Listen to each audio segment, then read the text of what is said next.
Hagas walitti deebinee irraa arraas arraa gaaffii keessan irratti hundaa'e haalota kamiin iskiriina bilbila keenya ittiin waraabuu dandeenya. TikTok irrattis live waraabuu fi Facebook irrattis live waraabuudhaan haala mana namni itti waraabaa jiru kanaan haalatti iskiriina bilbila keenya waraabuu dandeenya jechuudha.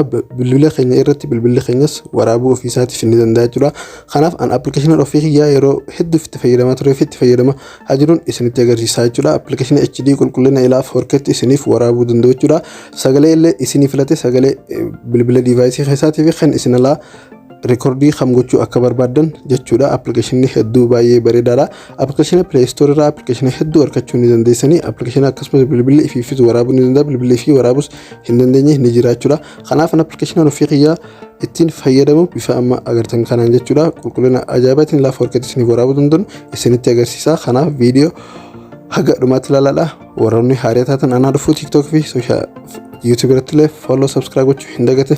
Ina yaada qabdan comment jalatti barreessaa. Warroonni Android fayyadamtan Play Store seentanii appilikeeshinii screen record jettanii search gootan appilikeeshinii hedduu ni argattu. Barreessanii yeroo search gootan appilikeeshinii hedduu argachuu ni dandeessanii.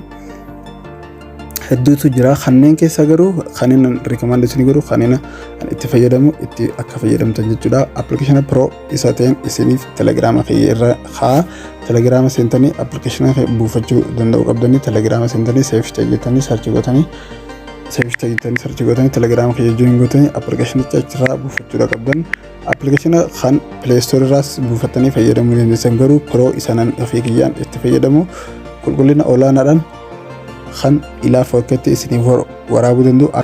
Akkasumas appilikeeshiniin an Telegram jala isiniif kaa'u watermarketii mallattoo yookaan loogoo appilikeeshinii sanii viidiyoo isin yeroo iskiriina keessa waraabdan irra hin kaa'u jechuudha. Appilikeeshinii Piroote sababiin bu'aansaa isaa Pro appilikeeshinootummaan biroo isa kana ammas qulqullina olaanaadha. Kanaaf Telegram jala kan hin gadi isin dhiistu Telegram keessa join godhaadhaas jala harkadhaadha. Af haalli itti fayyadama appilikeeshinicha maal akka fakkaatu waliin ilaalla. Appilikeeshinichi isa kana fakkaata.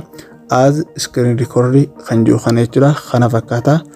So jalqaba iska appilikeeshinii kana record eegaluudhaaf appilikeeshinii kana irratti yeroo cuqaftan appilikeeshinichi kun bifa amma agartan kanaan isiniif baachuudha. Kana gurraachamee mallattoo kaameeraa kana irratti yeroo cuqaftan appilikeeshinichi sekondii takka hanga 3 gizaabee record gochuu eegalachuudha. Mallattoo tuqaa afurii yookaan roga firii kana yeroo cuqaftan appilikeeshinichi gara keessaatti isin fudhata jechuudha. Kanarra yeroo cuqaftan appilikeeshinichi keessisaa kana fakkaata jechuudha. Kanneen hundi viidiyoon hanga amma isaan itti waraabee jechuudha.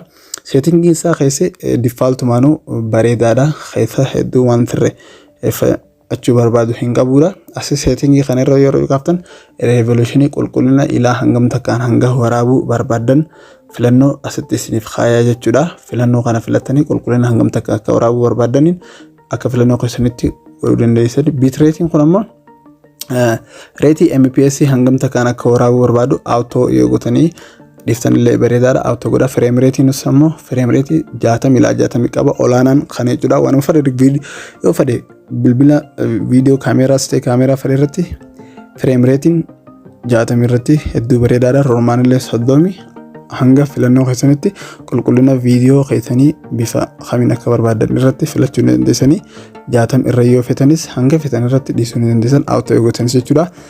Bilbila ibsinee waraabnamoo akkanumatti akka dhaabbatutti akka waraabdanis asiin filachuu dandeessan. Laaddiskeebii jettan akka kompiitaraatti akka bilbilli gajjallatee rootistee ittiin isin waraaba. Poortireetiin ammoo akkanuma qaxiyyee kan ittiin isin waraabu jechuudha. Auto irra yoo dhiifattanis hedduu bareedaadha. Kun ammoo yeroo sekondii hangam takka hidaabee akka waraabbii eegalu jechuudha. Kun audio dhaan isin waraabamoo akkamiidha. Kun ammoo asirra yeroo cuqaftan micro internal audio dhaan waraabaa.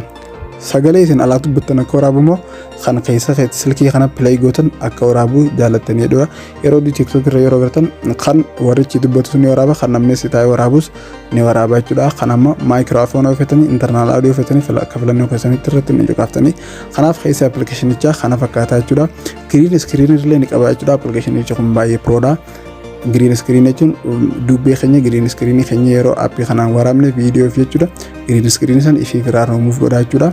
Kanaaf settingiiwwan isaa kun baay'ee akka default jirutu bifaan amma isin agarsiisa kanaan yoo godhatanis bareedaadha bifa defaultiin akka jiru irratti yoo difatan hedduu bareeda asirratti kun settingiin ni bareeda asi burushii jira kaameeraa jira screenshotii jira jechuudha burushii kana yeroo kana on gootan asirra gama cinaachaa kana agartan burushiin kun baatee jirti kanarra yeroo kaatan bifa kanaan akkana jechuudha iskiriina bilbilaa irratti sassararree akka kallattiitti namatti agarsiisuu dandeenya jechuudha wanta poointii akka namni harkisuu hin barbaanne jechuudha akkama bifaan godhaa jiru kanaan jechuudha loogoo kunis kana fakkaata show touch sinamo bilbila keenya touching akkaataa haala kam irratti mul'atu godhachuu jechuudha kanaaf settingiilee kana on godhadhaadha bifa kana fakkaata jechuudha keessi appilikeeshinicha dilas waa badaa miti haala inni jiruunis yeroo fayyadamtan jechuudha appilikeeshinicha kana fakkaata Apple video waraabne video keenya erga waraabne xumuree booda save godhachuudhaaf wanni gochuu qabnu appilikeeshina kana